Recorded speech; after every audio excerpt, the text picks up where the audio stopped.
मैं एक लेखक था। मुझे लिखना बहुत पसंद था, इसलिए मैं किताबें लिखता था।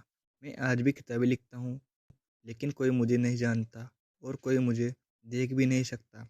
मेरे साथ कुछ ऐसा अजीब हुआ, इसके बारे में मैं आज आपको बताने जा रहा हूँ।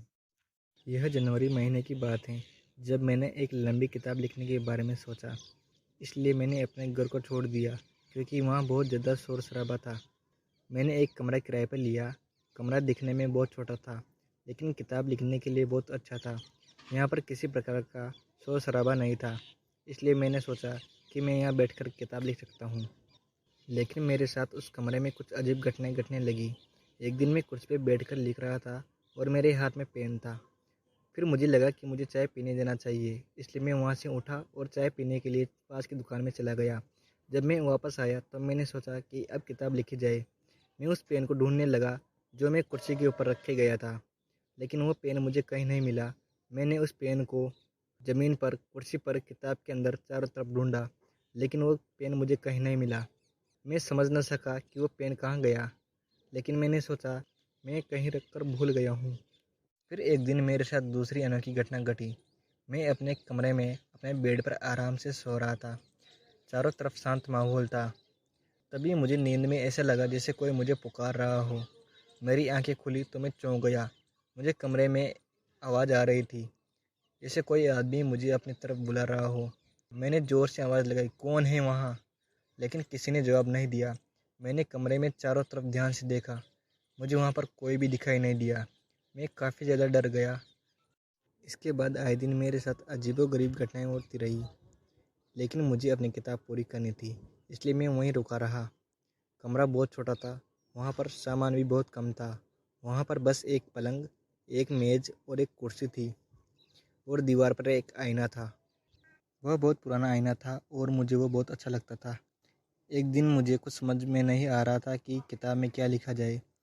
मैं कुर्सी पर से उठा और उठकर आईने में चेहरा देखने लगा। तभी मुझे वह दूसरा चेहरा दिखाई दिया, क्योंकि उसके चेहरे पर दाढ़ी थी और मेरे चेहरे पर नहीं। मैं डर गया। मैंने अपनी आंखें बंद की और फिर मैंने अपनी आंखें खोली तो देखा, इस बार मैं अपना चेहरा ही देख रहा हूँ। फिर मैं काफ़ी देर तक अपने चेहरे को निहारता रहा और फिर मैं बाहर घूमने निकल गया। उस दिन मैंने अपनी किताब पर बिल्कुल भी काम नहीं किया और मैं कमरे में नहीं रहना चाहता था। मैं अब और कुछ अजीब चीज़ें देखना और सुनना नहीं चाहता था।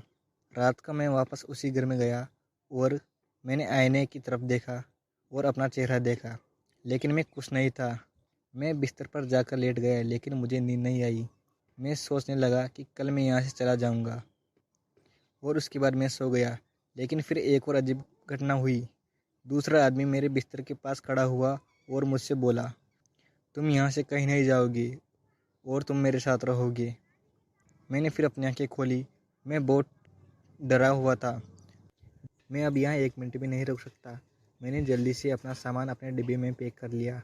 मैंने कमरे को चारों तरफ देखा और फिर मैंने अंत में एक आईने की तरफ देखा तो मुझे डर लगने लगा, क्योंकि मैं आईने में अपना चेहरा नहीं देख पा रहा था, क्योंकि आईने में कोई चेहरा ही नहीं था।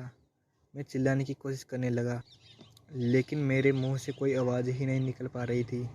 फिर मैंने दूसरे आदमी को देखा, दाढ़ी वाला आदमी, लेकिन वह आईने में नहीं था, वह मेज़ पर था। उसके हाथ में मेरी कलम थी। मुझे गुस्सा आया और मैंने उससे बोलने की कोशिश की, लेकिन मैं बोल न सका क्योंकि मेरे पास आवाज़ नहीं थी। दूसरे आदमी ने मेरी तरफ देखा और मुस्कुराया, फिर किताब लिखने लगा। अचानक दरवाजे पर एक आवाज़ हुई। वह मेरे दोस्त की आवाज़ थी। उसने बाहर से आवाज़ लगाई, मैं तुम्हें देखना चाहता हूँ, दरवाज़ा खोलो। मैं बहुत खुश हुआ। मैंने सोचा कि मेरा दोस्त मेरी मदद करेगा, लेकिन मैं अपनी जगह से हिल भी न सका। दूसरा आदमी उठा और दरवाजे की तरफ जाकर उसने दरवाज़ा खोल दिया। उसने मेरे दोस्त से कहा, अंदर आओ, आओ और मेरा कमरा देखो। मैं अपनी किताब लिख रहा हूँ। मेरा दोस्त कमरे में आया, लेकिन उसने मुझे नहीं देखा। वो दूसरे आदमी को देखकर मुस्कुराया और बोला, ओह, तुम्हारी दाढ़ी है। मैंने बार बार बोलने की कोशिश की कि वह मैं नहीं हूँ, लेकिन मैं बोल न सका। इसके बाद मेरा दोस्त वहाँ से चला गया और मैं आज भी उस आदमी के साथ कमरे में कैद हूँ।